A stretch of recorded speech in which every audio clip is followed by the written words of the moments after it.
Hello mga kakain, magandang gabi po sa inyong lahat. Ayan po, saan man sulok ng mundo, magandang araw po sa inyong lahat. So nandito naman si Kindness guys, at isa naman ito na ibahagi ko po sa inyong mga kakain.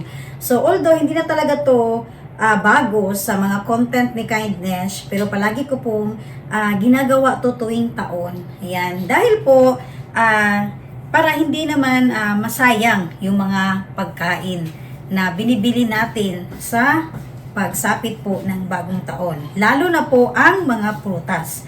So ngayon po mga kakain, siguro ng mga nakaraan din po, sa mga nakapagsubaybay, alam na po nila yung style ni Kindness. So sa mga bago pa po na nag-subscribe ka Kindness, gusto ko rin po ibahagi ulit sa inyo kung ano-ano ba yung pwede nating gawing sa mga handa natin sa bagong taon. Yan po. So katulad po nito, marami tayong bibili na mga prutas, red do apple.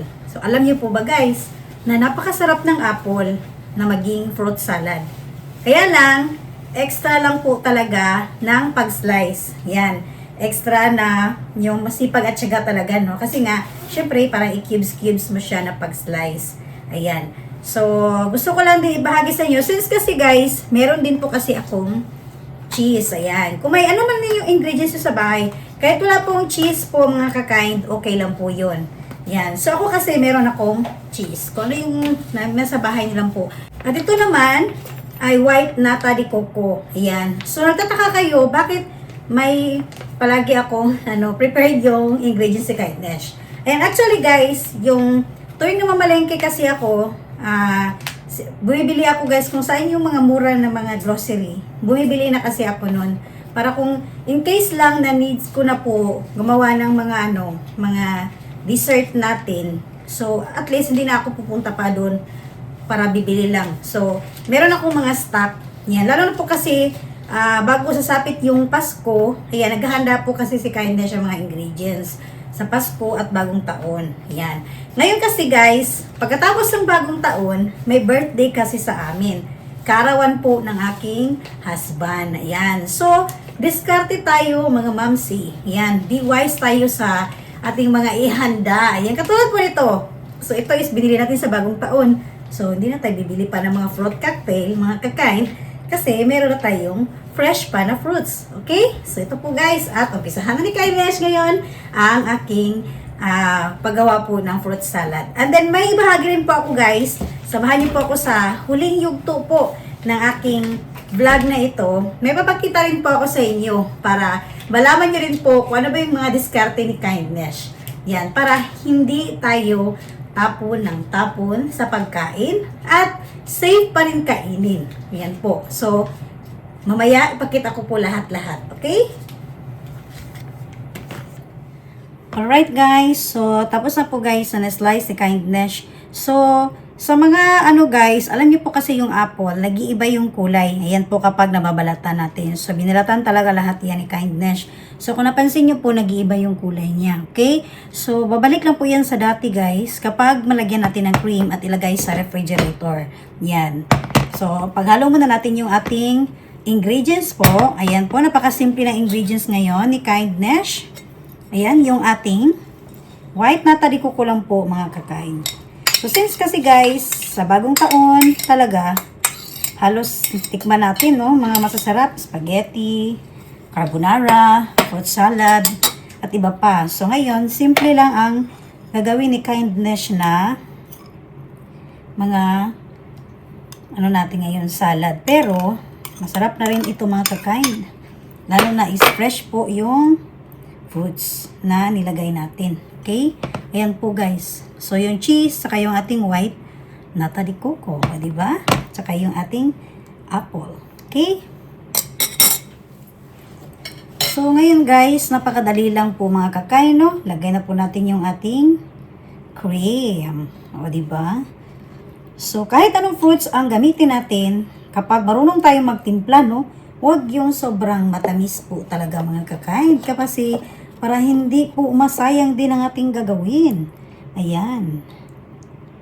O, diba? So, creamy kayo ang salad pa rin ni Kindness. Yan po. So, hindi naman ito karamihan kasi kaarawan ng asawa ko po guys, pero kami lang din kasi mga kakain kasi may mga trabaho po yung mga tao dito sa Japan, yung mga kamag-anak ko po. So alam ko kahit mag-invite ka pa, hindi yan sila makakapunta kasi busy sila mga kakain. And then may gatas tayo, no? Hindi natin to uubusin guys. Kalahati lang po ang ilagay na gatas ni Kindness dito. Kasi estimated ko na po ito mga kakain. Yan. Diba? So, syempre guys, yung gatas na natira, i-keep natin yan, pero ilipat ko yan sa isang magandang lagayan para safe, hindi basta-basta masira. Okay. Yan po mga kakain, oh. Wow. Basta creamy lang dyan kayo. Then, babalik na yun sa dati yung kulay po ng ating apple. Okay? Alright guys, so i-mix na po natin itong mabuti. Ayan. O, tingnan nyo po guys, unti-unti pong bumabalik sa kulay niya yung apple. Yan. So, kaya na parang nag-brown na siya. So, ano na siya? Bumalik na siya sa kagandahan ulit. O, diba? Kagandahan talaga mga kakain. Okay. So, humot kayo yung apple guys. Yan.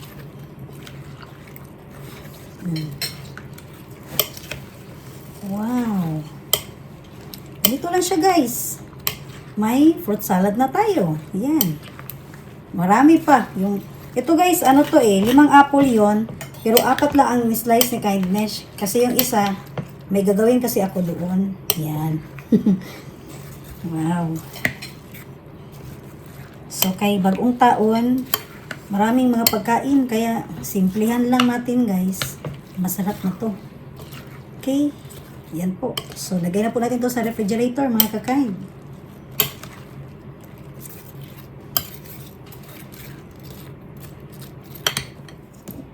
Alright guys, so bago ko magpapaalam sa inyong lahat, no, may mga gusto lang akong i-share po sa inyo.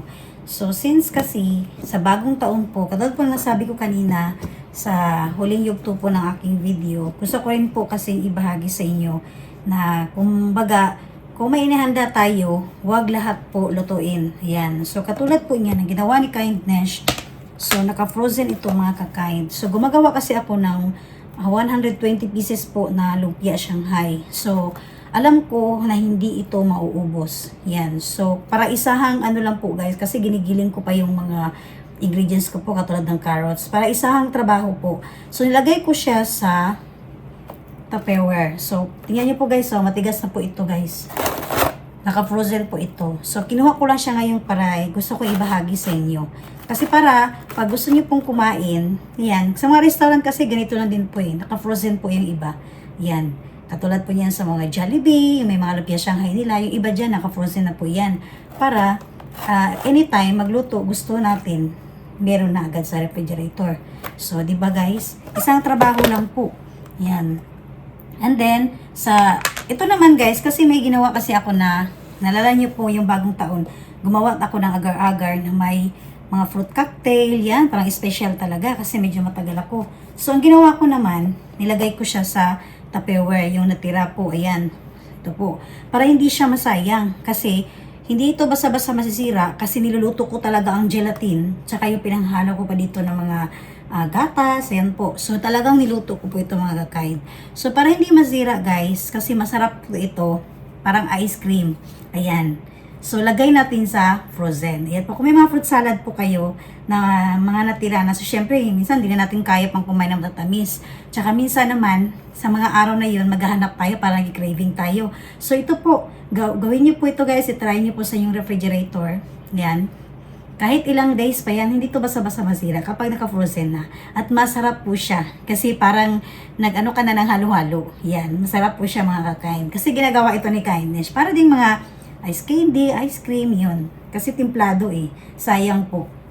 And then, ito naman guys, kaya may mga Tupperware si Kindness, ayan, na mga pwede sa refrigerator. Ayan po. So, ito is yung pineapple float ni Kindness. Ayan po. Ayan. So, isang tray kasi ang ginawa natin. So, para hindi masayang, yung tatlong ito, syempre, hindi na namin kaya kainin ngayon, di ba? So, ang ginagawa ko po talaga, ilagay ko po ito sa frozen. Okay? Yan po. Kasi ang mango float, di ba, nilalagay natin sa yung iba sa frozen. Ayan. So, At saka yung parang matigas-tigas pa siya. So palambutin lang natin kapag gusto natin kumain. Yan po. So sayang guys kasi kung magtapon tayo. So mas maganda kung may mga Tupperware po tayo mga kakain. Para lagay lang natin sa ating refrigerator, i-frozen po natin. And then, gusto ko na din po pala ibahagi sa inyo, no?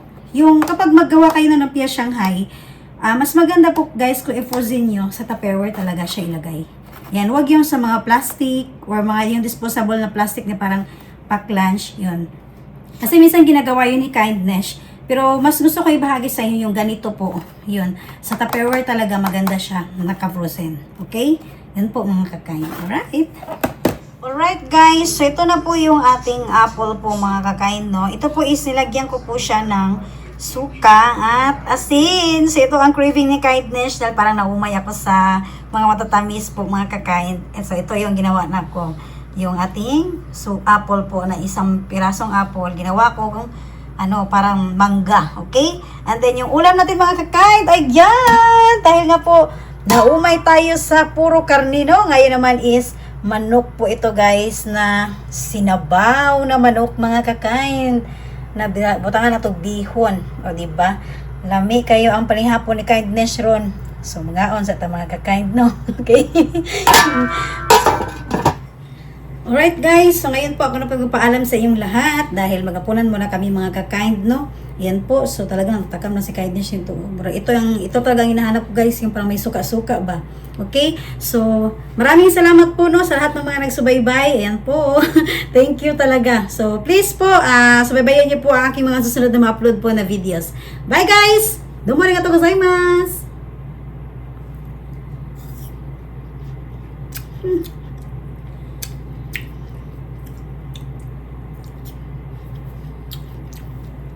Kalami.